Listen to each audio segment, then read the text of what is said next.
शारीरिक आवश्यकताएं एक आवश्यक विषय वाणिपीडिया से मानव जीवन को सर्वोच्च माना जाता है, क्योंकि ये जन्म और मृत्यु के चंगुल से बाहर निकलने के लिए चेतना प्रदान करता है। भाग्यशाली बच्चा अपनी मां के गर्भ में अपनी श्रेष्ठ स्थिति का एहसास करता है और इस तरह अन्य शरीरों से अलग हो जाता है। मनुष्य से निचले शरीर वाले जानवर केवल अपने शारीरिक कष्ट और सुख के संबंध में ही सचेत रहते हैं। वे खाने, सोने, संभोग और बचाव जैसी अपनी शारीरिक आवश्यकताओं से अधिक के बारे में नहीं सोच सकते हैं। लेकिन मानव जीवन में भगवान की कृपा से चेतना इतनी विकसित हो जाती है कि एक व्यक्ति अपनी असाधारण स्थिति का मूल्यांकन कर सकता है और इस प्रकार स्वयं और सर्वोच्च भगवान का एहसास कर सकता है। खाने, सोने, संभोग करने और डरने की शारीरिक आवश्यकताओं के मामले में ज्ञान की उन्नति की विभिन्न शाखाओं में परिवर्तित हो जाता है। यह सब अस्थायी है। एक जीवित प्राणी भौतिक शरीर नहीं है, बल्कि सर्वोच्च सत्ता का एक शाश्वत हिस्सा है और इसलिए उसके आत्मज्ञान का पुनरुद्धार आवश्यक है। श्रील प्रभुपाद की पुस्तकें, व्याख्यान, वार्तालाप और पत्र इस आवश्यक विषय की व्यापक प्रस्तुति प्रदान करते हैं, जैसा कि विनिकोट्स शारीरिक आवश्यकताएं श्रेणी में देखा गया है। उनकी पुस्तकों का एक परिचय निम्नलिखित 8 उद्धरणों में दिया गया है।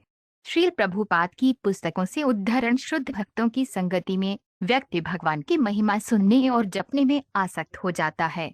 इस तरह से कोई कृष्ण चेतना की खेती कर सकता है और जैसे ही ये खेती उन्नत होती है, वह भगवान के प्रति वफादार हो सकता है, भगवान के प्रति समर्पित हो सकता है और भगवान से जुड़ा हो सकता है और इस प्रकार वे यह बहुत जल्दी पूर्ण कृष्ण चेतना प्राप्त कर सकता है।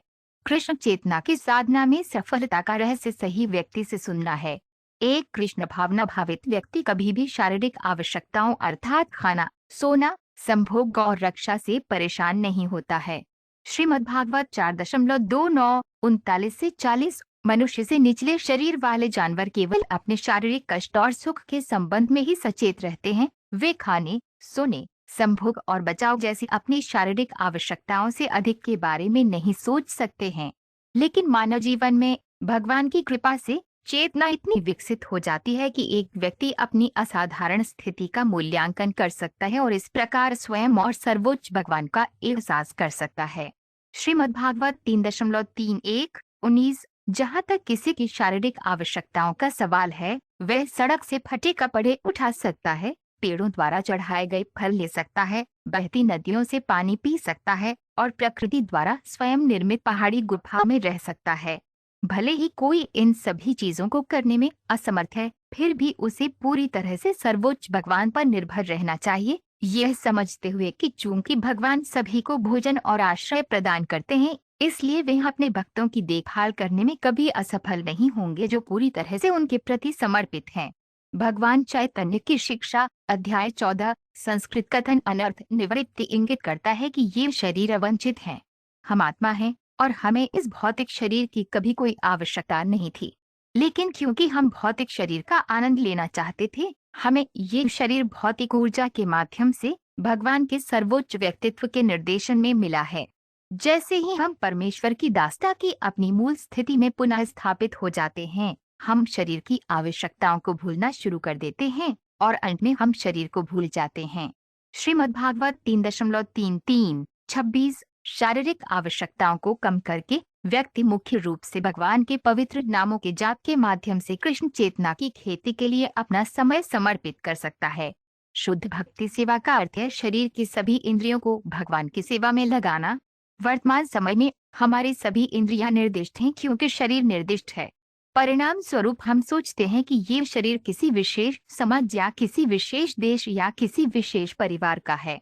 भगवान चैतन्य की शिक्षा, अध्याय 1। सभी प्रकार के क्लेशों के बावजूद जीव शरीर, मन और इंद्रियों की आवश्यकताओं के अधीन और विभिन्न प्रकार की बीमारियों से पीड़ित होकर दुनिया का आनंद लेने की अपनी लालसा के कारण कई योजनाओं में बह जाता है। यद्यपि इस भौतिक अस्तित्व से परे जीव अज्ञानता से, झूठे अहंकार, मैं और मेरा के बहाने इन सभी भौतिक दुखों को स्वीकार करता है। इस प्रकार वे इस शरीर के भीतर 100 वर्षों तक जीवित रहता है। श्रीमद्भागवत 4.29-23 से 25। जहाँ तक इंसानों की बात है, तो यहाँ दी गई गणना आम जनता के लिए सही है।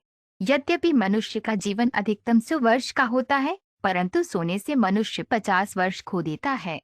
भोजन, सोना, यौन जीवन और भय ये 4 शारीरिक आवश्यकताएं हैं, लेकिन जीवन की पूरी अवधि का उपयोग करने के लिए आध्यात्मिक चेतना में आगे बढ़ने के इच्छुक व्यक्ति को इन गतिविधियों को कम करना होगा। इससे उसे अपने जीवन काल का पूरा उपयोग करने का अवसर मिलेगा। श्रीमद्भागवत 7.6 प्रत्येक व्यक्ति जिसने भौतिक शरीर स्वीकार किया है, उसे अभिनय या कुछ आजीविका अर्जित करके शरीर की आवश्यकताओं को बनाए रखना चाहिए। एक भक्त को केवल उतनी ही आय के लिए काम करना चाहिए जितनी आवश्यक हो। उसे ऐसी आय से सदैव संतुष्ट रहना चाहिए और केवल अनावश्यक संग्रह करने के लिए अधिक से अधिक कमाने का प्रयास नहीं करना चाहिए। बद्ध अवस्था में एक व्यक्ति जिसके पास पैसा नहीं है, वे हमेशा भौतिक प्रकृति पर प्रभुत्व जमाने के उद्देश्य से कुछ कमाने के लिए बहुत कड़ी मेहनत करता हुआ पाया जाता है। श्रीमद्भागवत 3.27 8